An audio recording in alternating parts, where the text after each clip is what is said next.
మా latest videos కోసం మా ఈ తెలుగు న్యూస్ ఛానల్ సబ్స్క్రైబ్ చేసి గంట సింబల్ యాక్టివేట్ చేసుకోండి.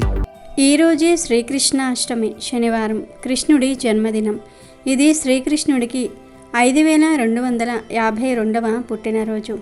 ఈరోజు మీరు ఏం చేసినా చేయకపోయినా రాత్రి 12లోపు ఈ కథను వింటే చాలు, 2 నిమిషాల్లో మీ దశ తిరిగిపోతుంది. ఇల్లంతా ఐశ్వర్యంతో నిండిపోతుంది. మీకు ఉండే కష్టాలన్నీ కూడా తొలగిపోతాయి. మీ జీవితం అద్భుతంగా మారిపోతుంది. కృష్ణుడి అనుగ్రహంతో అష్టైశ్వర్యాలు సిద్ధిస్తాయి. ఇక మీకు అన్ని శుభాలే జరుగుతాయి. కానీ గుర్తుంచుకోండి, ఈ కథను సగంలో వినకుండా ఆపేస్తే మాత్రం ఎటువంటి ఫలితం అనేది రాదు గనుక శ్రద్ధగా వినండి. ఫ్రెండ్స్, కథ వినే ముందు కామెంట్ బాక్స్లో జై శ్రీకృష్ణ అని, ఓం శ్రీకృష్ణ పరబ్రహ్మణ్యే నమః అని కామెంట్ చేయండి. ఈ వీడియోకి ఒక లైక్ కొట్టి మాకు సపోర్ట్ చేయండి. ఒక ఊరిలో శారద అనే తల్లి, ఆమె చిన్న కొడుకు కృష్ణ ఉండేవారు. కృష్ణ తల్లికి భర్త లేడు. భర్త వదిలి వెళ్ళిన కొద్దిపాటి పొలంలో కూరగాయలు పండించుకుంటూ నూలు వడికి ఆ వచ్చే తక్కువ డబ్బుతో కుటుంబాన్ని నడుపుకునేది. ఆమెకు జీవితంలో 2 కోరికలు ఉండేవి. ఒకటి ఎప్పుడూ శ్రీకృష్ణుని ప్రార్థించటం, 2 తన కొడుకు కృష్ణుని పెంచి గొప్పవాడిని చేయటం. ఆమెకు కృష్ణుడిపై చాలా భక్తి నమ్మకం ఉండేవి. శ్రీకృష్ణుని తన సొంత బిడ్డలాగే చూసుకుని ప్రేమగా అన్నం పెట్టేది, జోలపాట పాడి నిద్రపుచ్చేది. అయితే కృష్ణుడికి చదువుకునే వయసు వచ్చింది. తన కొడుకు ఎప్పుడు చదువు నేర్చుకుని రామాయణం మహాభారతాలు చదివి వినిపిస్తాడా అని ఆమె కలలు కనేది. అయితే కృష్ణుడికి ఒక సమస్య ఎదురైంది. ఇంటికి పాఠశాలకు మధ్యలో ఒక చిన్న అడవి ఉంది. పాఠశాలకు వెళ్ళాలంటే ఆ అడవి దాటాలి. అడవిలో ఒంటరిగా వెళ్ళి రావాలంటే కృష్ణుడికి భయం వేసేది. ఇది గమనించిన తల్లి, నాయనా కృష్ణ, నీకేమీ భయం లేదు. అడవిలో నీకు ఒక అన్నయ్య ఉన్నాడు. అతని పేరు గోపాలుడు. నీకు భయం వేసినప్పుడు అన్నయ్య అని గట్టిగా పిలువు. తప్పకుండా నీకు తోడుగా వస్తాడు. భయపడకు, పాఠశాలకు వెళ్ళి బాగా చదువుకోవాలి, సరేనా అంది. అప్పుడు కృష్ణ అమాయకంగా, అవునా అమ్మ, కానీ అడవిలో నాకు అన్నయ్య ఉన్నట్టు తెలియనే లేదు కదమ్మా. అది సరే అమ్మా, అయినా అన్నయ్య అడవిలో ఒంటరిగా ఏం చేస్తున్నాడమ్మా అని అడిగాడు. అప్పుడు తల్లి నవ్వుతూ, అన్నయ్య అడవిలో ఆవులను కాస్తూ పిల్లను గ్రోవి ఊదుతూ ఉంటాడు బాబు అని చెప్పింది. అలాగైతే సరేనమ్మా, నేను భయపడకుండా సంతోషంగా పాఠశాలకు వెళ్తాను అన్నాడు కృష్ణ. అలా మరుసటి రోజు ఉదయం భోజనం చేసుకుని పాఠశాలకు బయలుదేరాడు కృష్ణ. అప్పుడు శారద, కృష్ణయ్య, నా బిడ్డ చదువుకోవడానికి పక్క ఊరికి వెళ్తున్నాడు. వాడికి అడవి అంటే చాలా భయం. నువ్వు కాస్త తోడుగా ఉండు కృష్ణయ్య అని కృష్ణుని ప్రార్థించింది. మరోవైపు అడవిలో నడుస్తున్న కృష్ణ ఎక్కడైనా వేణునాదం వినిపిస్తుందా అని గమనిస్తూ వెళ్ళసాగాడు. అలా కొద్దిసేపటికి ఎక్కడో పిల్లను గురువు వాయిస్తూ ఉన్న శబ్దం విన్నాడు. నెమ్మదిగా ఆ వేణునాదం దగ్గరవుతున్నట్టు సంగీతం పెరిగింది. అంత అందమైన వేణునాదాన్ని కృష్ణ ఎప్పుడూ వినలేదు. ఆ వేణునాదాన్ని వింటూ మైమరిచిపోయాడు. కొద్దిసేపటికి కృష్ణ గట్టిగా అరుస్తూ, ఓ గోపాల్ అన్నయ్య, నేను మీ తమ్ముడిని, నా పేరు కృష్ణ. అడవిలో వెళ్ళడానికి చాలా భయంగా ఉంది, తోడుగా వస్తావా అన్నయ్య అని బిగ్గరగా అరిచాడు. మరుక్షణమే అక్కడ ఒకరు నడుచుకుంటూ రావటం చూశాడు. పిల్లన గురవితో నవ్వుతూ కృష్ణుడి కన్నా వయసులో కొద్దిగా పెద్దవాడైన ఒక కుర్రవాడు కనిపించాడు. కృష్ణ అతన్ని చూసి ఆశ్చర్యపోయాడు. అన్నయ్య, మీరేనా గోపాల్? మా అమ్మ చెప్పింది అడవిలో నాకు ఒక అన్నయ్య ఉన్నారని, తన పేరు గోపాలుడని. భయం వేస్తే గోపాలన్నయ్య అని గట్టిగా పిలవమని చెప్పింది. ఆ గోపాలన్నయ్య మీరేనా అని అడిగాడు. అప్పుడు ఆ కుర్రవాడు, అవును కృష్ణ, నేను గోపాలుడిని. అందరూ నన్ను గోవుల గోపన్న అని పిలుస్తారు అన్నాడు. అన్నయ్య, మిమ్మల్ని నేను ఎప్పుడూ చూడలేదు. అయినా అడవిలో మీరు ఏం చేస్తూ ఉంటారు అన్నయ్య అని అడిగాడు కృష్ణ.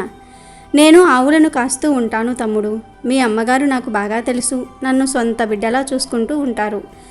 నువ్వు చదువుకోవడానికి పక్క ఊరిలో ఉన్న పాఠశాలకు వెళ్ళాలి అని, అక్కడికి వెళ్ళాలంటే ఈ అడవి దాటాలని, కానీ నీకు ఆ అడవి అంటే భయమని నన్ను కాస్త నీ వెంట తోడుగా వెళ్ళమని చెప్పింది. సరే అయితే ఇక మనం బయలుదేరదామా?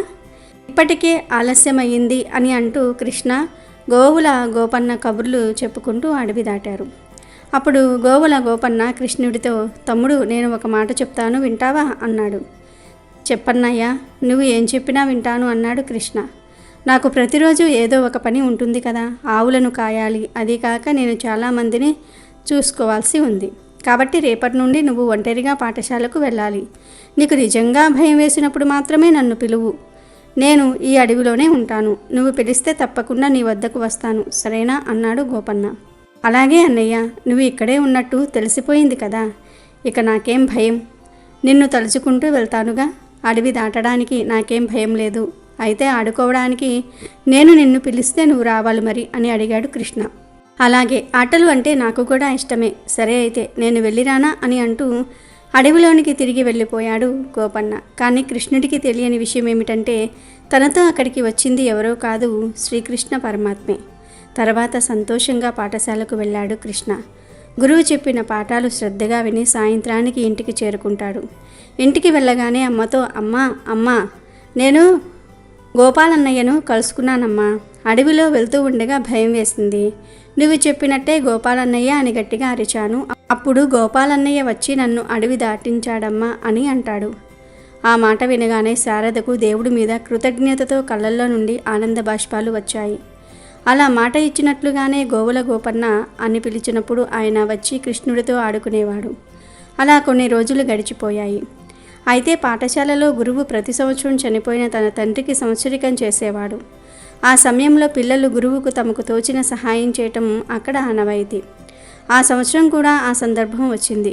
గురువుకి ఇవ్వడానికి తమ ఇంట్లో ఏమీ లేదని కృష్ణుడికి తెలుసు. కానీ తన తల్లికి చెప్పి ఆమె మనసు బాధపెట్టడం ఇష్టం లేక మౌనంగా ఉండిపోయాడు. అయినా ఖాళీ చేతులతో గురువును ఎలా చూడాలి అని ఆలోచిస్తూ పాఠశాలకు బయలుదేరాడు. అలా వెళ్తూ వెళ్తూ ఒక చెట్టు కింద ఉన్న రాయి మీద కూర్చొని బాధపడుతూ ఉంటాడు. అప్పుడు అక్కడికి ఆవులను కాస్తూ వస్తున్న గోవుల గోపన్న వచ్చి దిగులుగా కూర్చున్న కృష్ణుడిని చూసి అతని దగ్గరికి వెళ్ళి, కృష్ణ, ఎందుకు అలా చాలా బాధగా కూర్చున్నావు, ఏమైంది అని అడిగాడు. అదేం లేదన్నయ్య అని తన సమస్యను వివరించాడు కృష్ణ. ఓస్, ఇంతేనా? నా దగ్గర ఆవులు ఉన్నాయి కదా, ఉండు, కడవలో పాలు పట్టి ఇస్తాను, అవే తీసుకుని వెళ్ళు, నీ గురువు గారికి ఇవ్వు అని అంటూ అక్కడున్న ఆవు నుంచి పాలు తీసి ఆ కుండను కృష్ణుడికి ఇస్తాడు. ఆ పాలు తీసుకుని వెళ్ళి మీ గురువు గారికి ఇవ్వు, సరేనా అంటూ అక్కడి నుండి వెళ్ళిపోతాడు గోవుల గోపన్న. కృష్ణ సంతోషంతో ఆ కుండను సంచిలో పెట్టుకుని పాఠశాలకు బయలుదేరాడు. పాఠశాలకు చేరుకుంటాడు. అక్కడ ఉన్న తోటి విద్యార్థులు బియ్యము, పప్పు, డబ్బు, పండ్లు అంటూ గురువుకి తెచ్చి ఇచ్చారు. చివరికి కృష్ణుడి వంతు వచ్చింది. సిగ్గుతో గురువు దగ్గరికి వెళ్ళి గురువుకి పాలకుండను ఇచ్చి పక్కకు తప్పుకున్నాడు కృష్ణ. కుండ తీసుకున్న గురువు పాలను పెద్ద పాత్రలోనికి పోశాడు. వెంటనే ఆ పాత్ర నిండిపోయింది. అయితే చేతిలోని కుండలో పాలు అలాగే ఉన్నాయి.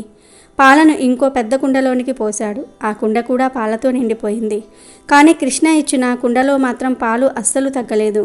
అది చూసిన గురువు చాలా ఆశ్చర్యపోతూ పాలకుండను తెచ్చిన కృష్ణుణ్ణి పిలిచి, నాయనా కృష్ణ, ఈ పాలను ఎక్కడి నుంచి తెచ్చావు అని అడిగాడు. కృష్ణ తనకు అడవిలో తోడుగా ఉన్న తన అన్నయ్య గురించి చెప్పాడు.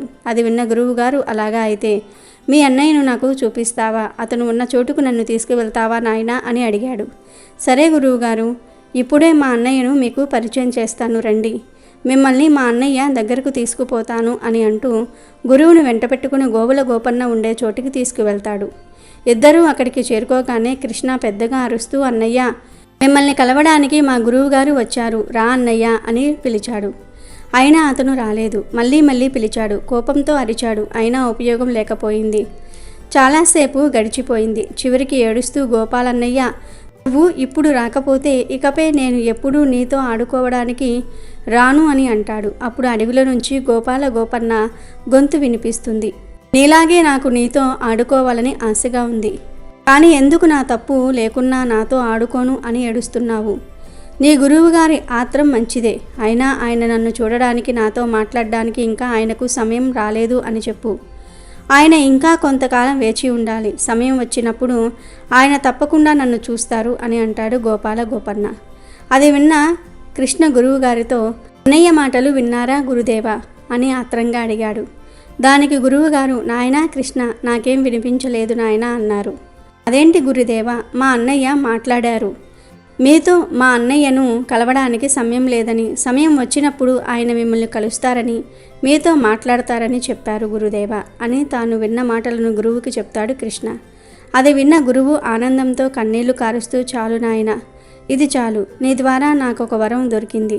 పుణ్యవంతురాలైన నీ తల్లి నమ్మకం చాలా గొప్పది, స్వచ్ఛమైన నీ ప్రేమ ఎంతో పవిత్రమైనది నాయన అని గురువుగారు ఆనందంతో అన్నారు. కనుక దేవునిపై నమ్మకము, ఏ స్వార్థం లేకుండా స్వచ్ఛమైన ప్రేమతో దేవుణ్ణి పిలిస్తే ఆయన మన వెంటే ఉంటారు. శ్రీ మహావిష్ణువు యొక్క దశావతారాలలో 8వ అవతారం శ్రీకృష్ణ అవతారం. జగత్తులో ధర్మ క్షీణత కలిగినప్పుడు తాను అవతరిస్తానని భగవంతుడు స్వయంగా చెప్పాడు. ద్వాపర యుగంలో ధర్మాచరణ క్షీణ దశకు చేరుకోవటంతో శ్రీ మహావిష్ణువు కృష్ణుడి అవతారం ఎత్తాడని పురాణాలు చెప్తూ ఉన్నాయి. శ్రీకృష్ణావతార జన్మదినం మనకు చాలా పవిత్రమైన పుణ్యదినం. దేవకి వసుదేవులకు దేవకి 8వ గర్భంగా శ్రీకృష్ణుడు ద్వాపర యుగ సంధి కాలమందు శుక్ల సంవత్సరంలో శ్రావణ మాసంలో బహుళ పక్షంలో రోహిణీ నక్షత్రంతో కూడిన అష్టమి నాడు అర్ధరాత్రి సమయాన కంసుడి చెరసాలలో జన్మించాడు. కృష్ణ జన్మాష్టమి అనగానే మనకు చిన్న చిన్న ముద్దుల మోహము కల యశోదా నందనుడు కృష్ణుడు గుర్తుకు వచ్చేస్తాడు. కృష్ణ జన్మాష్టమిని కృష్ణాష్టమి అని లేదా జన్మాష్టమి లేదా గోకులాష్టమి లేదా అష్టమి రోహిణి అని అంటారు. కృష్ణాష్టమి రోజు శ్రీకృష్ణుని ప్రతిమ లేదా పటానికి షోడశోపచార పూజ చేసి కృష్ణుడికి ఇష్టమైన పాలు, పెరుగు, వెన్న, మీగడలు నివేదించాలి. దొరికితే పొన్న పూలు తెచ్చి పూజ చేయాలి లేదా జాజి పూలతో పూజ చేసుకోవాలి. ప్రసవం రోజులలో తయారు చేసే కట్టె కారాన్ని దేవకి శ్రీకృష్ణుని ప్రసవించిన ఈ రోజున ప్రసాదంగా స్వీకరించడం ఆచరణలో ఉంది. తిరుమల శ్రీవారి ఆలయంలో స్వామికి కృష్ణాష్టమి రోజున ప్రత్యేక పూజలు నిర్వహిస్తూ ఉంటారు. అలాగే ఈరోజు శ్రీకృష్ణుని జననం ఎలా జరిగిందో తెలిపే ఈ పవిత్ర కథను వింటే చాలు, పాపాలన్నీ కూడా పోతాయి, కోటి జన్మల పుణ్యం వస్తుంది, మీ జీవితం అద్భుతంగా మారిపోతుంది. ద్వాపర యుగంలో యాదవుల కులానికి ఉగ్రసేనుడు అనే ఒక ప్రముఖ నాయకుడు ఉండేవాడు. ఉగ్రసేనుడు కుమారుడు కంసుడు. ఉగ్రసేనుడికి వయసు పైబడుతూ ఉంటుంది. అత్యాశతో ఎలాగైనా అధికారం దక్కించుకోవాలనుకునే కంసుడికి తండ్రి చనిపోయే వరకు ఆగే ఓపిక కూడా లేదు. దానితో సొంత తండ్రిని చెరసాలలో పెట్టించి నాయకుడవుతాడు. అలాగే ఈశాన్య దిక్కున ఉండే జరసంధుడు అనే పరమ క్రూరుడైన చక్రవర్తితో పొత్తు పెట్టుకుంటాడు. తెలిసిన ప్రపంచాన్నంతటినీ జయించాలి అనేది జరసంధుని కల. పరమ క్రూరమైన సైనిక బలంతో జరసంధుని అధికారం చాలా వేగంగా పెరుగుతూ ఉంటుంది. ఆ సమయంలో శక్తిమంతునిగా కావడానికి అదొక్కటే మార్గం కావటంతో కంసుడు జరాసంధుడితో పొత్తు పెట్టుకుంటాడు. కంసుడికి దేవకి అనే చెల్లి ఉంటుంది. ఆమె వాసుదేవుడు అనే అతన్ని పెళ్లి చేసుకుంటుంది. వాసుదేవుడు కూడా యాదవ నాయకుడే.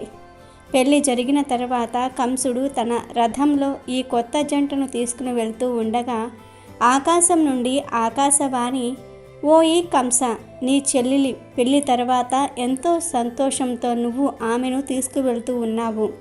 ఈ చెల్లెలకు పుట్టే 8వ సంతానం నిన్ను చంపుతాడు, అదే నీ అంతం అని చెప్తుంది. ఆకాశవాణి మాటలు వినగానే కంసుడు కోపోద్రిక్తుడు అవుతాడు. ఓయ్, ఆమె 8వ కుమారుడు వచ్చి నన్ను చంపుతాడా? నేను ఆమెను ఇప్పుడే చంపేస్తాను. ఆమెకి 8వ కుమారుడు ఎలా పుడతాడో చూద్దాం అంటాడు. తన కత్తితో అక్కడికక్కడే సొంత చెల్లెలి తలను నరికేయాలి అనుకుంటాడు. పెళ్లి కొడుకు అయినటువంటి వాసుదేవుడు కంసుడితో, దయచేసి ఆమెను బ్రతకనివ్వు, ఇంత ఘోరం ఎలా చేయగలవు? ఆమె నీ చెల్లెలు, పైగా మేము ఇప్పుడే పెళ్లి చేసుకున్నాము, ఇక్కడికిక్కడే ఆమెను ఎలా నరుకుతావు అంటూ ప్రాధేయపడతాడు. అందుకు కంసుడు, ఆమె 8వ కుమారుడు నిన్ను చంపుతాడు, అటువంటిదేదీ నేను జరగనివ్వను అంటాడు. అప్పుడు వాసుదేవుడు కంసుడితో ఒక ఒప్పందం చేసుకుంటాడు. పుట్టగానే మా బిడ్డల్ని నీకు అప్పజెప్తాము, నువ్వు వాళ్లను చంపేసుకో, కానీ దయచేసి ప్రస్తుతానికి నా భార్యను వదిలేయి అంటాడు. దానికి కంసుడు కూడా ఒప్పుకుంటాడు. కానీ తన ప్రాణం, దాని భద్రత గురించి మరీ అతిగా గాబరా పడుతున్న కంసుడు తన చెల్లెల్ని ఇంకా బావను ఎప్పుడు గమనించగలిగేలాగా చెరసాలలో నిర్బంధంలో ఉంచుతాడు. కాపలాదారులను పెడతాడు. మొదటి బిడ్డ పుట్టగానే ఆ కాపలాదారులు కంసుడికి తెలియజేస్తారు. వెంటనే కంసుడు చెరసాల దగ్గరకు వస్తాడు. కంసుడు వచ్చినప్పుడు దేవకీ వసుదేవులు ఏడుస్తూ, నిన్ను చంపేది 8వ బిడ్డ కదా, దయచేసి ఈ బిడ్డను వదిలేయి అంటూ అతని బ్రతిమలాడతారు. అందుకు కంసుడు నేను ఏ అవకాశము తీసుకోదలుచుకోలేదు అని పలికి ఆ బిడ్డ కాళ్ళు పట్టుకొని పైకి ఎత్తి బండకేసి బాదుతాడు. బిడ్డ పుట్టిన ప్రతిసారి ఇలానే కొనసాగుతుంది. వాళ్ళు కంసుణ్ణి ఎన్నో విధాలుగా ప్రాధాయపడతారు. కానీ అతను ఒక్క బిడ్డను కూడా విడిచిపెట్టడు. పుట్టిన 6 బిడ్డలను ఈ విధంగా చంపేస్తాడు. దేవకి వసుదేవులు ఈ కంసుడు చేసే పనులు చూసి విసిగిపోతారు. రాజ్యంలోని ప్రజలు కంసుడు అంటే ఎంతో భయపడిపోతూ ఉంటారు. ఎప్పుడూ ఎవరో ఒకరితో గొడవ పడటం, పిల్లల్ని ఇలా చంపటం చూసి కాలక్రమేణా వాళ్ళు కూడా ఆ రాజు చేసే ఇలాంటి అకృత్యాలతో విసిగిపోతారు. మెల్లగా రాజ అంతఃపురంలోనే తిరుగుబాటు మొదలవుతుంది. దేవకీ దేవి 7వ మారు గర్భం ధరించినప్పుడు విష్ణువు తన మాయతో ఆమె గర్భాన్ని నందనవనంలో నందుడి భార్య రోహిణి గర్భంలో ప్రవేశపెడతాడు. ఈ గర్భం వల్ల రోహిణికి బలరాముడు జన్మిస్తాడు. చెరసాలలో దేవకికి గర్భస్రావం అయిందని అనుకుంటారు అందరూ.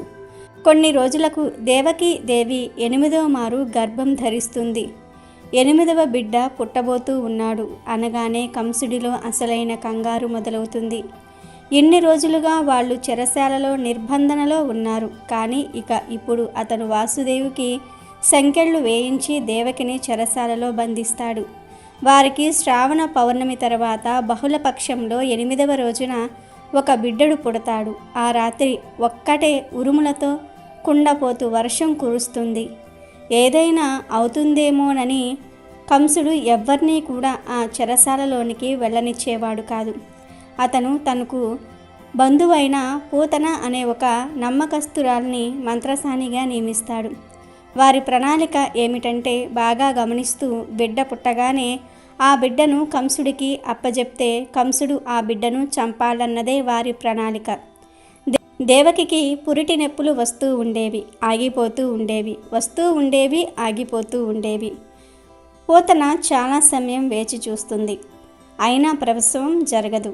ఇంటికి వెళ్ళి వద్దాము అనుకుని రాత్రి సమయంలో బయటికి వెళ్తుంది. కానీ ఆమె ఇంటికి వెళ్ళేసరికి ఉన్నట్టుండి భారీ వర్షం పడుతుంది. వీధులన్నీ కూడా వరద నీటితో నిండిపోతాయి. ఆ పరిస్థితులలో పూతన తిరిగి చెరసాలకు వెళ్ళలేకపోతుంది. సరిగ్గా అప్పుడే ఒక మగబిడ్డ పుడతాడు. అద్భుతం జరిగినట్టు ఆ చెరసాల తలుపులు వాటికి అవే తెరుచుకుంటాయి. భగవంతుని మాయ వలన కాపలాదారులు అందరూ కూడా మత్తు నిద్రలోనికి జారుకుంటారు. వసుదేవుని సంకెళ్ళు తెగిపోతాయి. వెంటనే వసుదేవుడు బిడ్డ పుట్టుకలో ఏదో దైవ సంకల్పం ఉన్నదని అర్థం చేసుకుంటాడు. అతను ఆ బిడ్డను తీసుకొని ఏం చేయాలో సహజంగానే తెలిసినట్లుగా యమునా నదిలోనికి నడుచుకుంటూ వెళ్తాడు. ఆ ప్రదేశమంతా కూడా వరద నీటితో పొంగి పొర్లుతూ ఉన్న ఆశ్చర్యంగా నది యువతల నుండి అవతల వరకు రేవు మాత్రం చక్కగా సునాయాసంగా నడవగలిగేలాగా నది 2గా చీలిపోతుంది. నదిని దాటి వసుదేవుడు తన స్నేహితుడైన యశోదానందనుల ఇంటికి వెళ్తాడు. యశోద సరిగ్గా అప్పుడే ఒక ఆడబిడ్డకు జన్మనిస్తుంది.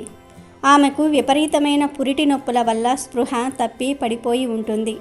వాసుదేవుడు ఆ ఆడబిడ్డను తీసుకుని కృష్ణుణ్ణి ఆమె చెంతన వదిలేసి ఆ ఆడబిడ్డను తీసుకొని చెరసాలకు తిరిగి వచ్చేస్తాడు.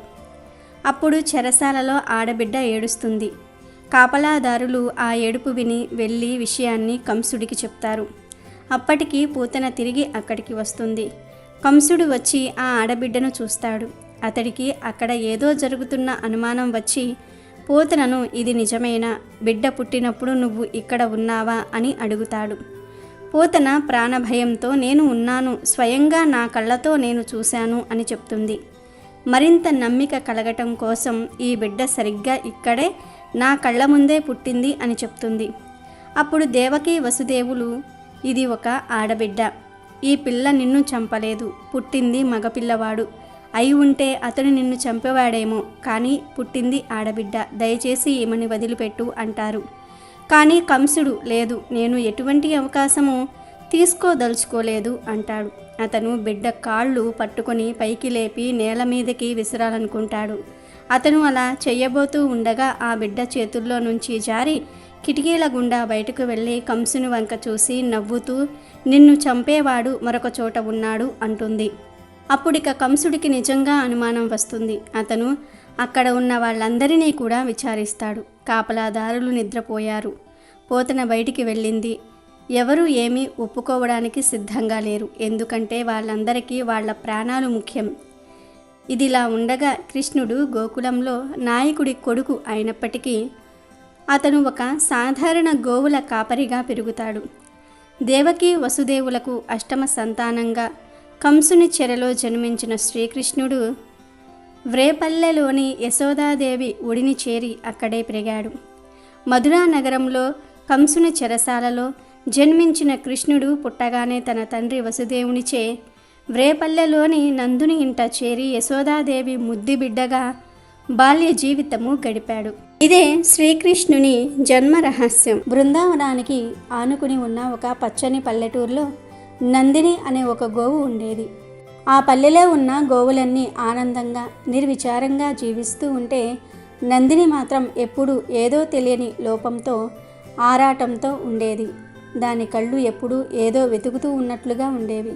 దానిని చూసిన వారెవరైనా సరే దాని అందానికి, దానిలోని నిశ్శబ్దానికి ముగ్ధులైపోయేవారు. కానీ ఆ శబ్దంలో దాగి ఉన్న ఒక లోతైన విషాదాన్ని, ఆరాటాన్ని ఎవరూ అర్థం చేసుకోలేకపోయారు. ప్రతిరోజు రాత్రి నందిని నిద్రపోయినప్పుడు దాని కళ్ళ ముందు ఒక అంతు చిక్కని కళ ప్రపంచం కనిపించేది. ఆ కళలో ఒక అందమైన స్త్రీ, 12 ఏళ్లకు ఒక్కసారి మాత్రమే వికసించే ఒక పవిత్రమైన పువ్వు, ఒక కోనేరు మరియు చిరునవ్వుతో ఉన్న శ్రీకృష్ణుని ముఖం కనిపించేవి. కానీ ఆ కళ ఎందుకు వస్తుందో, దాని అర్థం ఏమిటో దానికి ఎప్పుడూ అర్థమయ్యేది కాదు. ఆ కళలోని సంఘటనలు దాని నిజ జీవితంలో ఎలా ముడిపడి ఉన్నాయో తెలుసుకోవాలనే ఆసక్తి దాని మనస్సులో రోజురోజుకు పెరిగిపోయింది. నందిని తన యజమాని ఇంటి దగ్గర ఉన్న ఆవుల మందలో మిగతా ఆవులతో కలిసి ఉండేది. మిగతా ఆవులలాగానే పచ్చిక మెయ్యటం, నీరు త్రాగటం, విశ్రాంతి తీసుకోవటం దాని దినచర్య. కానీ దాని మనసులో మాత్రం నిత్యం ఆ కళల గురించి ఆలోచనలు మొదలవుతూనే ఉండేవి. శ్రీకృష్ణుని గురించి పల్లెల్లోని వారు మాట్లాడుకుంటున్నప్పుడు దాని హృదయం ఒక తెలియని భక్తిభావంతో ఉప్పొంగేది. ఆ భక్తి కేవలం ఒక గోవుకు తన దైవం మీద ఉండే భక్తి మాత్రమే కాదని, దానిలో ఏదో ప్రత్యేకత దాగి ఉందని దాని మనస్సు చెప్పేది. ఈ క్యూరియాసిటీతోనే నందిని తన జీవితాన్ని ముందుకు నడిపిస్తూ ఉంది. కృష్ణాష్టమి పండుగ సమీపంలో ఊరిలో సందడి మొదలయ్యింది. ప్రతి ఇంట్లోనూ కృష్ణుడికి ఇష్టమైనవి తయారు చేస్తూ ఉన్నారు.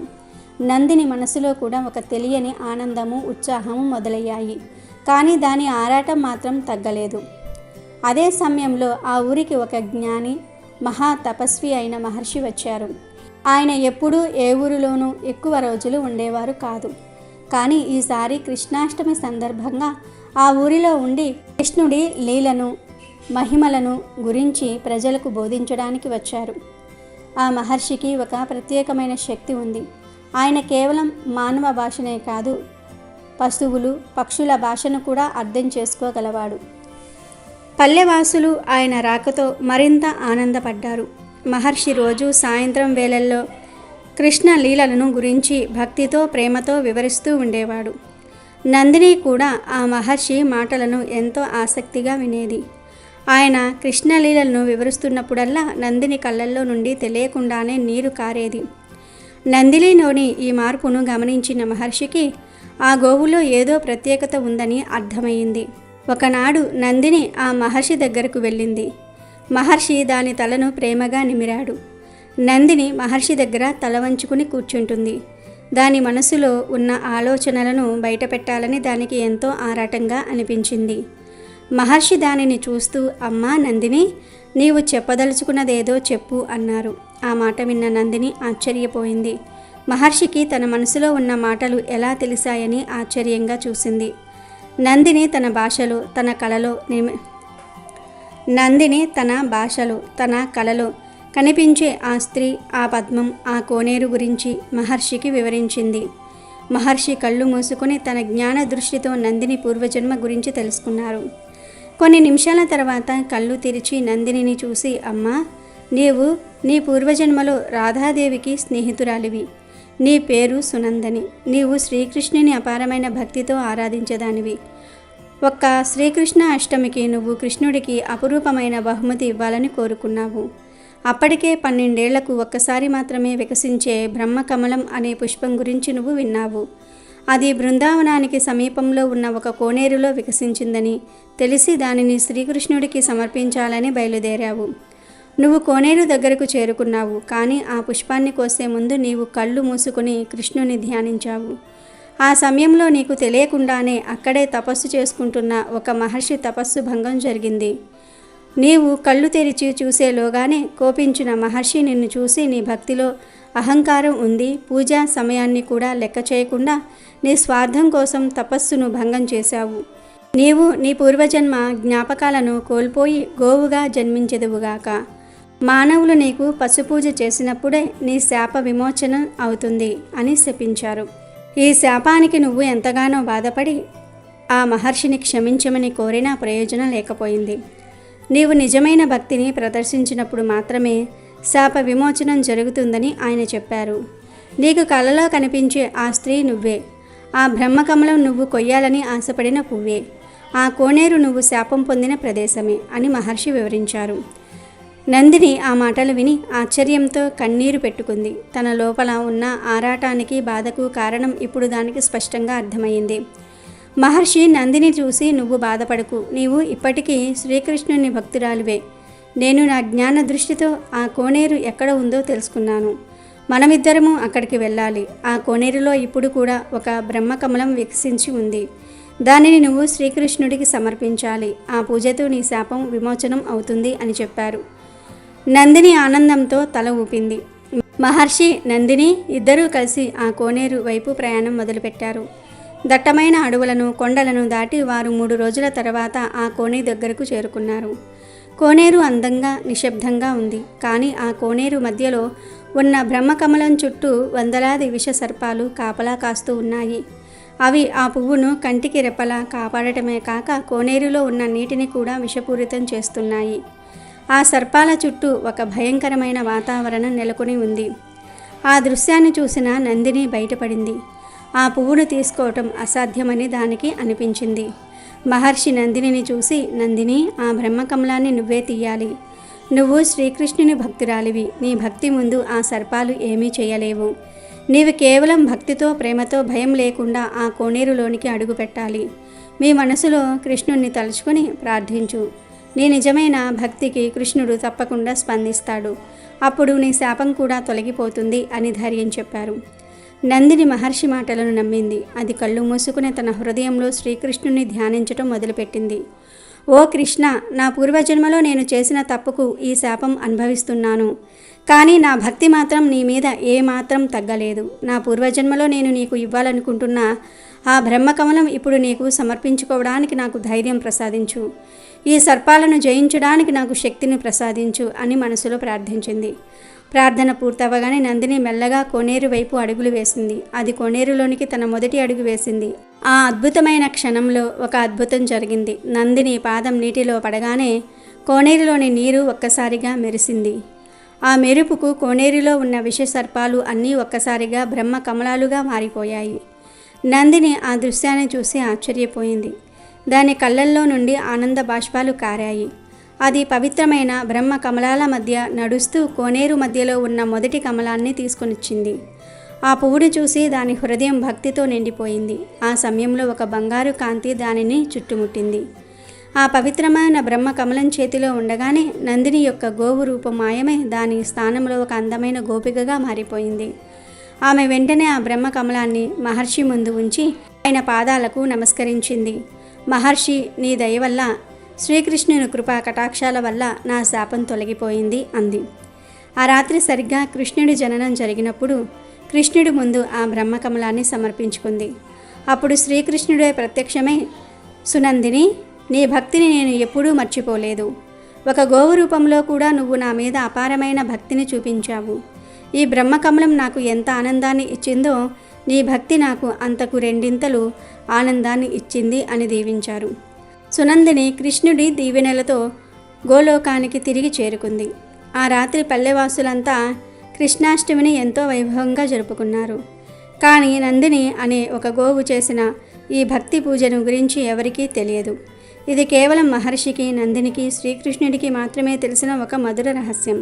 ఈ కృష్ణాష్టమి శనివారంతో కలిసి వచ్చింది కనుక ఈరోజు ఒక భక్తుడు స్వామివారి ముఖానికి మసి ఎందుకు రాశాడో తెలిపే ఈ పవిత్ర కథను వింటే చాలు జన్మల దరిద్రాలు పోతాయి, అష్టైశ్వర్యాలు సిద్ధిస్తాయి. పూర్వం కృష్ణాపురంలో ఒక మహాపండితుడు భార్యతో సహా ఒక పూరి గుడిసెలో నివాసం ఉండేవాడు. అతడు శ్రీ మహావిష్ణువుకు గొప్ప భక్తుడు. వారి దగ్గర ఒక్క పూట తినడానికి కూడా తిండి ఉండేది కాదు. ఆ పండితుడు ప్రతినిత్యము విష్ణు సహస్రనామ స్తోత్ర పారాయణం చేసి ఆ ఊరిలో మూడిళ్ల వద్ద భిక్షాటనకు వెళ్ళేవాడు. ఆ వచ్చిన దానితో కుటుంబాన్ని పోషించుకునేవాడు. అతని భార్య మాత్రం పరమ గయ్యాలి. ఆమెకు దైవం పట్ల పిసరంత కూడా నమ్మకం ఉండేది కాదు. ఆమె ఎటువంటి నియమాలను పాటించేది కాదు. ఇంటిలో భార్య పోరు ఎంత ఇబ్బందిగా ఉన్నా సరే ఆ పండితుడు మాత్రం హరినామ స్మరణను విడవలేదు. ఒకరోజు పండితుడు విష్ణు సహస్రనామ పారాయణం చేస్తూ ఉన్నాడు. అదే సమయంలో అతని భార్య అక్కడికి వచ్చి భర్తతో ఏం చేస్తున్నావు అని గద్దించి అడిగింది. దానికి ఆ భర్త విష్ణు సహస్రనామాలను స్తోత్రం చేస్తున్నాను అని చెప్పాడు. అందుకు ఆ భార్య, ప్రతిరోజు స్తోత్రం చేస్తూనే ఉన్నావు కదా, ఏమిచ్చాడు ఆ శ్రీ మహావిష్ణువు? అడుక్కోవడానికి భిక్షాపాత్ర తప్ప అని చెప్పి అంటుంది. అక్కడితో ఆగక, ఏది నువ్వు చదువుతుంది ఏంటో చెప్పు అని అడుగుతుంది. అందుకు ఆ భర్త, 1000 నామాల గురించి ఏమని చెప్పను, నీకేమీ అర్థమవుతుంది, ఎప్పుడు పాడు మాటలే మాట్లాడతావు, నీకు విష్ణు సహస్రనామాల గురించి ఏమర్థమవుతుంది అని అంటాడు. అప్పుడు ఆ భార్య మాట్లాడుతూ 1000 నామాలు అక్కర్లేదు, మొట్టమొదటిది చెప్పు అని అడుగుతుంది.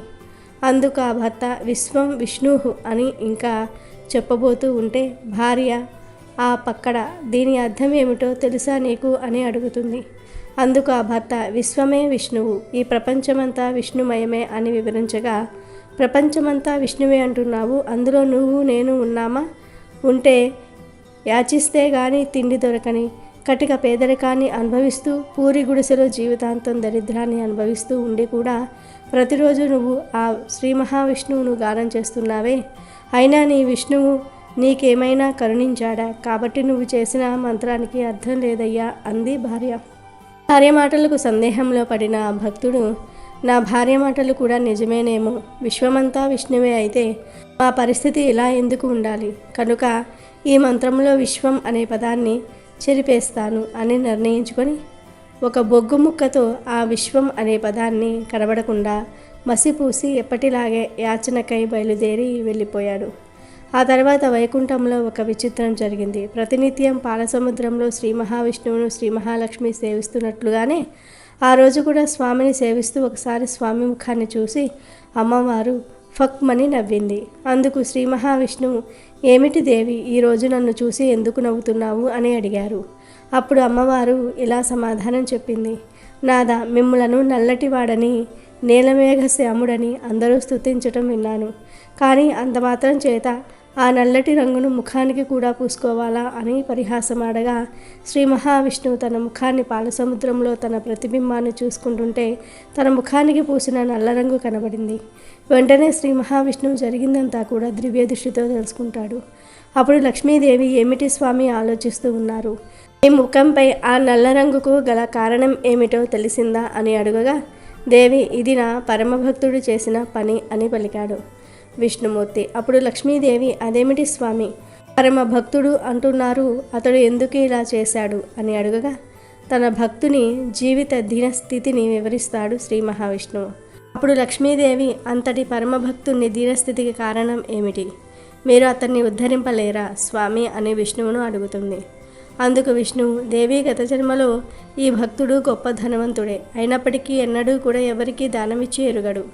కనుకనే ఈ జన్మలో భక్తుడైనను దరిద్రమును అనుభవించుట తప్పటం లేదు. అయినను నీవు కోరితివి కనుక నేటితో అతడికి కష్టములు తొలగించదనని పలికి మానవ రూపధరియై ముఖానికి వస్త్రము కట్టుకొని విష్ణుమూర్తి కొంతమంది పరివారంతో సరాసరి ఆ భక్తుడి ఇంటికి వచ్చి తలుపులు తట్టాడు. అప్పటికి ఆ భక్తుడు యాచనకే ఇల్లు వదిలి వెళ్ళిపోయాడు. ఇంటి ఇల్లాలు వచ్చి తలుపు తీయగా ఎదురుగా మారువేషంలో ఉన్న శ్రీ మహావిష్ణువు ఆ ఇల్లాలితో ఇలా పలికాడు. అమ్మా, నీ భర్త వద్ద నేను అప్పుగా తీసుకున్న సొమ్మును తిరిగి తీర్చడానికి వచ్చాను. సొమ్మును తీసుకో అమ్మా అని చెప్పగా, ఆ ఇల్లాలు నీవు ఎవరివో నాకు తెలియదు, కానీ మేమే కటిక దరిద్రంలో ఉన్నాము. నా భర్త ఒకరికి అప్పు ఇచ్చేంత ధనవంతుడు కాదు. ఎవరనుకుని ఎవరింటికి వచ్చారో వెళ్ళిపోమ్మని చెప్పేసి తలుపులు వేయబోయింది. అప్పుడు శ్రీ మహావిష్ణువు, లేదమ్మా, నేను పొరపాటు పడలేదు. అసత్యం అసలే కాదు. నీ భర్త వద్ద అప్పుగా తీసుకున్న సొమ్ము ఇదిగో, నువ్వు స్వీకరించు. నీ భర్తకు నేను తర్వాత వివరిస్తాను అని ఆమెకు శేష ధన కనక వస్తు వాహనాలు, మణిమాణిక్యాలు, సేవక జనం, తరాలు తిన్నా తరగని ఆహార ధాన్యాలు కానుకగా ఇచ్చి వెళ్ళిపోతూ ఉండగా ఆ ఇల్లాలు అతనిని పిలిచి, ఓయి, నీ ముఖం మీద కప్పి ఉన్న వస్త్రాన్ని తొలగించి నీ ముఖాన్ని నాకు ఒక్కసారి చూపించు. నా భర్తకు చెప్పాలి కదా నువ్వు ఎలా ఉంటావో అని పలుకగా స్వామి విష్ణుమూర్తి ఇలా అంటాడు, అమ్మా, నా ముఖాన్ని నీకు చూపించలేను. నా ముఖం మీద ఎవరో నల్ల రంగు పూశారమ్మా. నేనెవరో నీ భర్తకు తెలుసులే అని పలికి విష్ణుమూర్తి వెనుదిరిగి వెళ్ళి కొంత దూరం పోయాక అంతర్ధానమయ్యాడు. ఇంతలో ఊరిలో యాచనకు వెళ్ళిన ఆ భక్తుడు ఇంటికి తిరిగి వచ్చి చూడగా అతని పూరి గుడిసె ఉండాల్సిన ప్రదేశంలో కళ్ళు మిరమిట్లు గొలిపేలాగా అద్భుతమైన భవంతి దర్శనమిచ్చింది. అనేక మంది సేవకులు, ఉద్యానవనాలతో కలకలలాడిపోతుంది ఆ భవనం. ఎంతలో అతని భార్య లోపల నుండి వచ్చి లోపలికి రమ్మని భర్తను ఆహ్వానించగా ముందు తన భార్యను గుర్తుపట్టలేకపోయాడు ఆ పండితుడు. అప్పుడు తన భార్య జరిగిందంతా కూడా చెప్తుంది. దానికి ఆ పండితుడు, అసలు ఆ సంపదను ఎందుకు స్వీకరించావు? మనం ఎవరికో అప్పు ఇవ్వటం ఏంటి? అది తిరిగి వారు తీర్చటం ఏంటి? మన దీనస్థితి గురించి నీకు తెలియదా అంటూ భార్యపై ప్రశ్నల వర్షం కురిపించగా అనంతరం జరిగిందంతా కూడా భార్య నోటి వెంట విన్న తర్వాత తన కళ్ళను చెవులను తానే నమ్మలేకపోయాడు.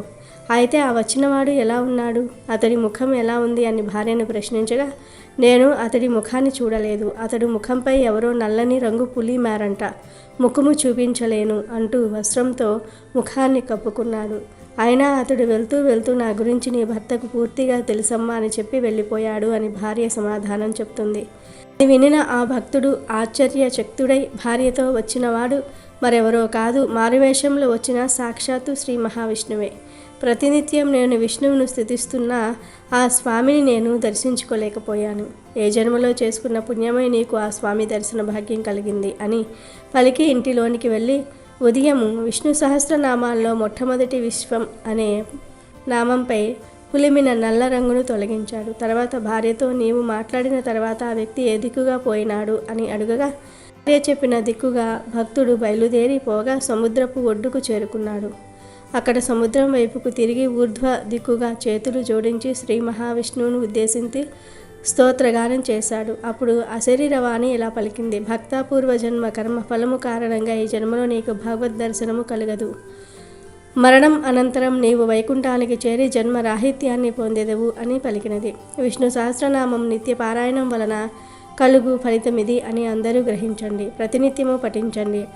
అవసరార్థాలకు సహాయం చేయండి. అప్పుడే మీకు పుణ్యఫలం అలాగే మోక్షం కూడా లభిస్తుంది. ఈరోజు ఒకరికి సాయం చేయాలన్నా ఆలోచన వస్తే మన జీవితాల్లో ఎలాంటి మార్పులు కలుగుతాయో తెలిపే భాగవతంలోని ఈ కథను వింటే చాలు, అదృష్టం మీ తలుపు తడుతుంది, మీ కష్టాలన్నీ కూడా తీరిపోతాయి. ఒకసారి కృష్ణార్జునులు కలిసి మాట్లాడుకుంటూ వెళ్తూ ఉన్నారు. వారికి మధ్యలో ఒక యాచకుడు కనిపించాడు. చూసి జాలిపడిన అర్జునుడు అతని పేదరికం పోగొట్టేందుకు ఒక సంచి నిండుగా కూడా బంగారు నాణేలు ఇచ్చాడు. ఆ నాణేలను సంతోషంగా తీసుకుని వెళ్తున్న ఆ యాచకుడిని మార్గం మధ్యలో ఓ దొంగ కత్తితో బెదిరించి దోచుకున్నాడు. మళ్ళీ ఆ పేద బ్రాహ్మణుడు యాచకుడిలా మారి వీధుల్లో భిక్షాటన చెయ్యసాగినాడు. మళ్ళీ ఓ రోజు అతన్ని చూసి ఆశ్చర్యపోయిన అర్జునుడు ఈసారి ఓ ఖరీదైన వజ్రం ఇచ్చి ఆనందంగా జీవించమన్నాడు. ఆ యాచకుడు ఈసారి వజ్రాన్ని జాగ్రత్తగా ఇంటికి తీసుకుని వెళ్ళి గదిలో మూలన ఉన్న వినియోగంలో లేని ఒక కుండలో దాచిపెట్టి పడుకున్నాడు. తెల్లారింది. చూస్తే భార్య లేదు. అంతేకాదు ఆ కుండ కూడా లేదు. పరిగెత్తుకుంటూ నదీ తీరం వద్దకు వెళ్ళాడు. భార్యను, ఆమె చేతిలోని కుండను చూసి హమ్మయ్య అనుకున్నాడు. కుండ కింద పెట్టి చూస్తే వజ్రం లేదు. నదిలో నీళ్ల కోసం వంచినప్పుడు ఆ వజ్రం ప్రవాహంలోనికి జారిపోయింది. తన దురదృష్టానికి ఎంతో చింతించిన ఆ బ్రాహ్మణుడు మళ్ళీ యాచకుడిగా మారి వీధుల్లోకి వెళ్ళాడు. మళ్ళీ కృష్ణార్జునులు అతన్ని చూసి ఏమైందని అడిగి తెలుసుకున్నారు. ఇంకా ఇతనికి సాయం చేసి ఉపయోగం లేదు బాబా, ఇతనెవరో పరమ దురదృష్టవంతుడిగా ఉన్నాడు అన్నాడు అర్జునుడు శ్రీకృష్ణుడితో. లేదు అర్జున, ఈసారి ఏం జరుగుతుందో చూద్దాం అని బ్రాహ్మణుడి చేతిలో 2 బంగారు నాణాలు పెట్టాడు శ్రీకృష్ణుడు. ఒకప్పుడు సంచుడు బంగారు నాణాలు, విలువైన వజ్రం ఇస్తేనే నా దగ్గర నిలవలేదు. ఈ 2 నాణాలేమైనా నా తలరాతను మారుస్తాయా, నా పిచ్చి గాని అనుకుంటూ ఇంటికి వెళ్తున్నాడు ఆ బ్రాహ్మణుడు. దారిలో ఒక జాలరి వలకు చిక్కి విలవిలాడుతున్న చేపను చూశాడు. అతని హృదయం ద్రవించింది. కృష్ణుడు నాకిచ్చిన 2 నాణాలు ఎలాగూ నా తలరాతను మార్చలేవు. పాపం మూగజీవి, దాని ప్రాణాలైనా రక్షిద్దాం అని తన దగ్గర ఉన్న 2 నాణాలు ఇచ్చేసి ఆ చేపను తీసుకుని ఇంటికి తీసుకుని వెళ్ళి ఒక గిన్నెలో నీళ్లు పోసి ఆ గిన్నెలో ఉంచాడు. అతని భార్య ఆ చేపను చూసి, అయ్యో, దాని నోట్లో ఏదో ఇరుక్కుందండి, అందుకే గిలగిలా కొట్టుకుంటుంది అని పిలిచింది. ఇద్దరూ కలిసి ఆ చేప నోరు తెరిచి గొంతులో ఇరుక్కున్నది తీసి చూసి ఆశ్చర్యపోయారు. నదిలో తాము జారవిడుచుకున్న వజ్రం ఆనందంతో ఉక్కిరి బిక్కిరై, దొరికింది, నా చేతికి చిక్కింది అని గావు కేకలు పెట్టాడు. అదే సమయంలో అతనింట్లోకి ప్రవేశించిన ఓ దొంగ ఈ పేద బ్రాహ్మణుడిని చూసి కంగారు పడ్డాడు. గతంలో అతన్ని దారి దోపిడీ చేసి బంగారు నాణేల సంచి దొంగిలించాను. నన్ను చూసి ఆ బ్రాహ్మణుడు కనిపెట్టినట్టున్నాడు. నాది నాకు దొరికింది అని అరుస్తూ ఉన్నాడు అనుకుని దొంగ వణికిపోయాడు. ఆ బ్రాహ్మణుడి దగ్గరికి వచ్చి, నీకు దండం పెడతాను, నీ బంగారు నాణాలు నువ్వు తీసేసుకో, నన్ను రక్షక భటులకు మాత్రం పట్టివ్వవద్దు అని ప్రాధేయపడ్డాడు. ఇప్పుడు నివ్వెరపోవటం బ్రాహ్మణుడి దంపతుల వంతయింది. తాము పోగొట్టుకున్న 2 విలువైన వస్తువులు కూడా తమకు చేరాయి. పరుగున అర్జునుడి వద్దకు వెళ్ళి కృతజ్ఞతలు చెప్పాడు. కృష్ణ, నేను ఎంతో అమూల్యమైన స్వర్ణ నాణేలు వజ్రం ఇచ్చినా అతని దశ తిరగలేదు. కానీ నీవిచ్చిన 2 నాణేలు అతని జీవితాన్ని మలుపు తిప్పాయి. ఎలా సాధ్యమయ్యింది అని ప్రశ్నించాడు అర్జునుడు.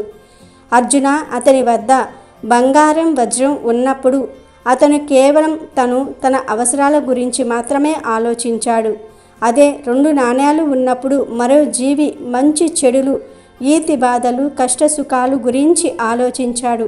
నిజానికి అది దేవుడు చేయవలసిన పని. తను పంచుకున్నాడు. అందుకే అతని కష్టాన్ని నేను పంచుకున్నాను అని ముగించాడు శ్రీకృష్ణ పరమాత్మ. అలాగే ఈరోజు కృష్ణుడికి అటుకులంటే ఎందుకంత ఇష్టంగా మారాయో తెలిపే ఈ కథను వింటే చాలు, పట్టిందల్లా బంగారంలాగా మారుతుంది, రాజయోగం పడుతుంది. కృష్ణుడికి కుచేలుడనే బాల్య స్నేహితుడు ఒకడు ఉండేవాడు. ఇద్దరూ ఒక గురువు దగ్గరే చదువుకున్నారు. కుచేలుడు పెళ్లి చేసుకుని గృహస్థాశ్రమం గడుపుతూ ఉన్నాడు. కానీ కటిక దారిద్ర్యంతో బాధపడుతూ ఉన్నాడు. దారిద్ర్య బాధ కుచేలుడి కన్నా అతని భార్యకు కష్టంగా ఉన్నది. అందుచేత ఆమె ఒకసారి తన భర్తతో, కృష్ణుడు నీకు స్నేహితుడే కదా, అతను బ్రాహ్మణులకు ఎడతెరగని దానాలిస్తున్నాడట, శరణు వేరిన వారిని తప్పక ఆదుకుంటున్నాడట, అలాంటప్పుడు స్నేహితుడివి, సంసార భారం మోస్తున్న వాడివి, ఆయన నీకు సహాయం చేయడా అన్నది. ఆమె మాటలు విన్న కుచేలుడికి కూడా సహాయం కోరే వంకన కృష్ణుణ్ణి చూడాలనిపించింది.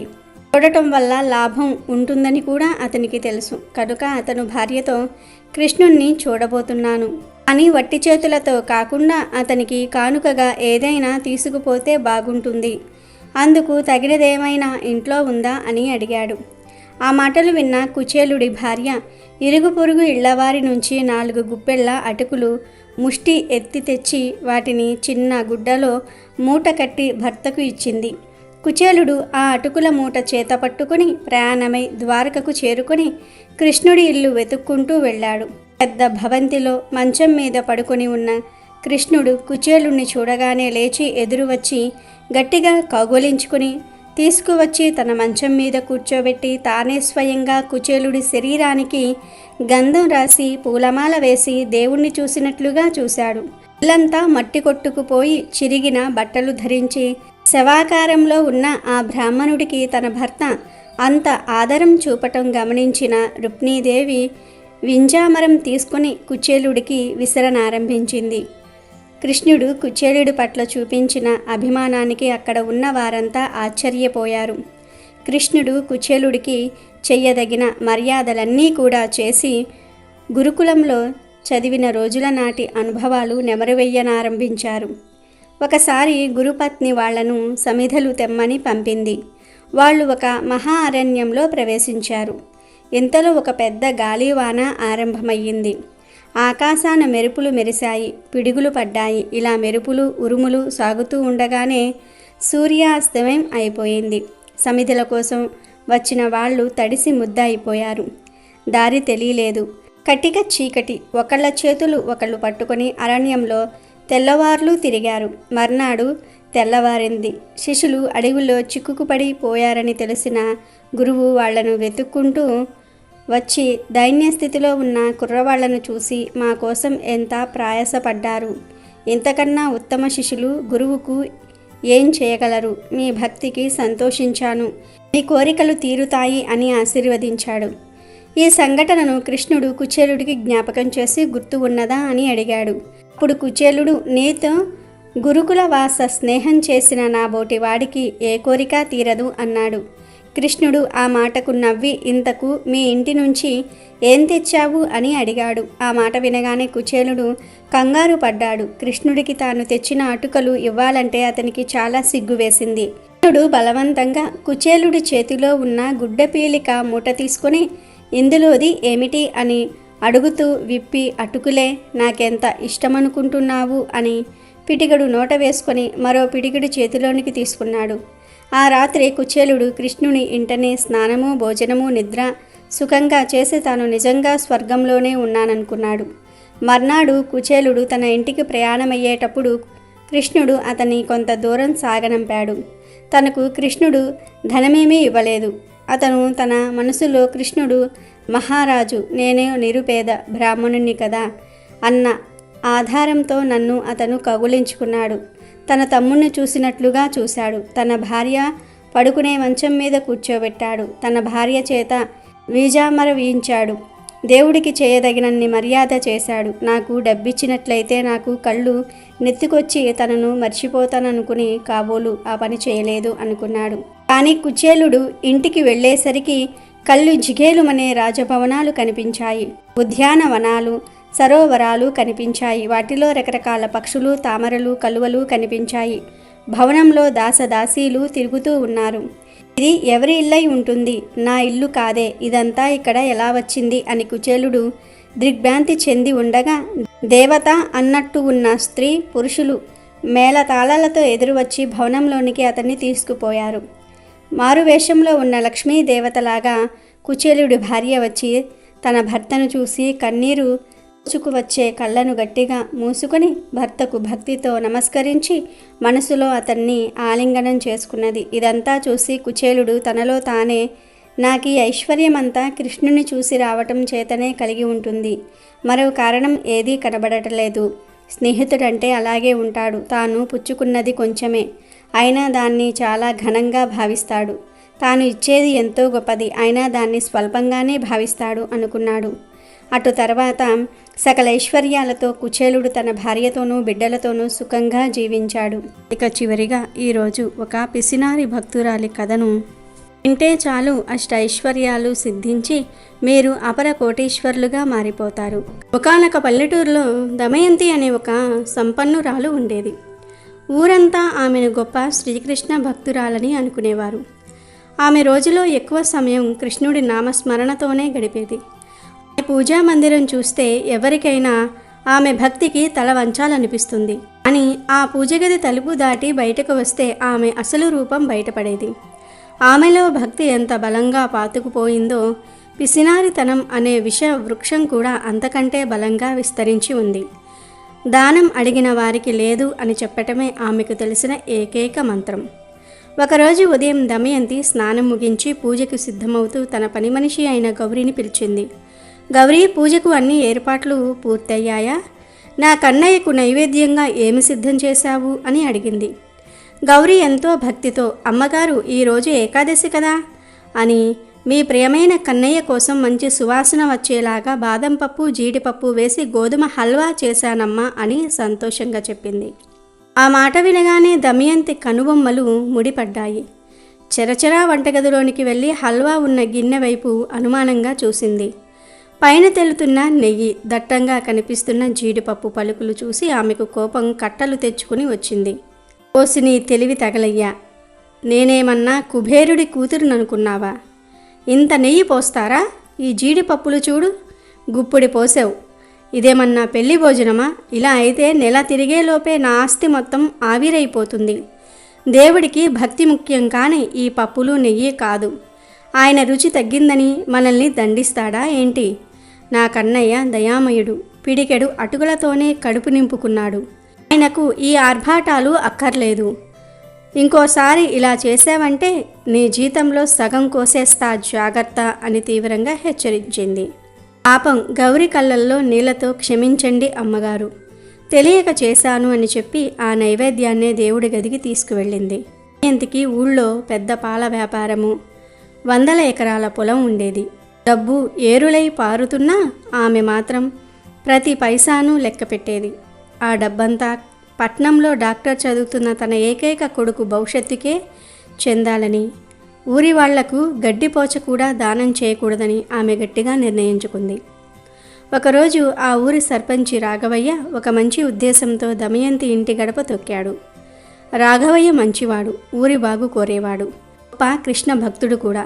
ఊరిలోని పేద పిల్లలు చదువుకోవడానికి ఒక బడి కట్టించాలని ఆయన సంకల్పించాడు. అందుకోసం ఊరిలోని ధనవంతుల నుండి విరాళాలు సేకరిస్తున్నాడు. రాఘవయ్యను చూడగానే గౌరీ, అయ్యగారు కూర్చోండి, మీకోసం మంచి కాఫీ పెట్టి తీసుకువస్తాను అంది మర్యాదగా. వెంటనే దమయంతి అడ్డుపడింది. అయ్యో గౌరీ, ఆయనకు ఆ శ్రమ ఎందుకు? రాఘవయ్య గారు, మీరు ఇంట్లో తాగి వచ్చి ఉంటారులేండి, మళ్ళీ ఇక్కడొక కాఫీ దండగా, ఏమంటారు అని నవ్వుతూనే అవమానించింది. రాఘవయ్య ఆ మాటలకు లోలోపల నొచ్చుకున్నా పైకి నవ్వి, పర్లేదులో దమయంతమ్మా, నేను వచ్చిన పని వేరు అని అసలు విషయం చెప్పాడు. అమ్మా, మన ఊరి పిల్లల భవిష్యత్తు కోసం ఒక బడి కట్టిస్తూ ఉన్నాం. మీలాంటి పెద్ద మనసున్న వారు ముందుకు వచ్చి విరాళం ఇస్తే ఆ భగవంతుడి ఆశీస్సులు మీకు ఎప్పుడూ ఉంటాయి అని అన్నాడు. ఆ మాట వినగానే దమయంతి ముఖం మాడిపోయింది. ఓహో, దానికోసమా వచ్చారు? విరాళమా? నా దగ్గర చిల్లి గవ్వ కూడా లేదు. నా డబ్బు నా కొడుకు చదువు కోసం, వాడి భవిష్యత్తు కోసం దాచాను.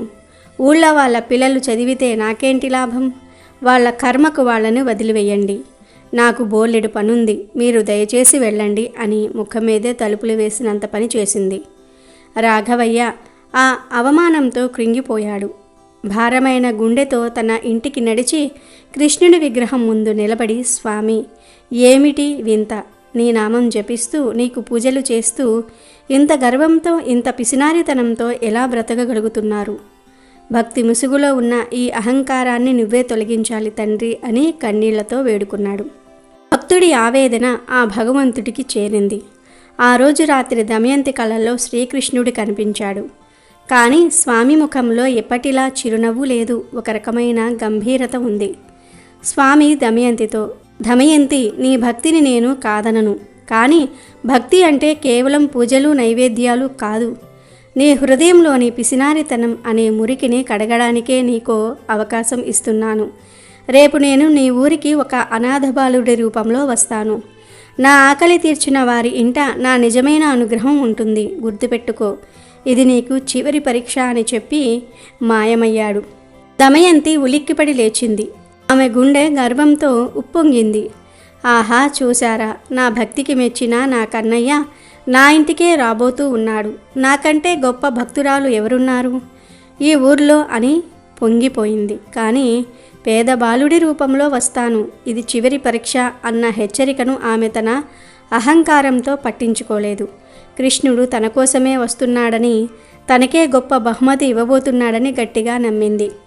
మరుసటి రోజు దమయంతి ఇల్లంతా శుభ్రం చేయించి 10 రకాల పిండి వంటలు చేయమని గౌరిని ఆజ్ఞాపించింది. చూడు గౌరీ, ఈరోజు సాక్షాత్తు శ్రీకృష్ణుడే మన ఇంటికి అతిథి. ఏ లోటు రాకూడదు, కానీ ఖర్చు మాత్రం అదుపులో ఉండాలి, జాగ్రత్త అని మళ్ళీ తన పిసినారి బుద్ధిని ప్రదర్శించింది.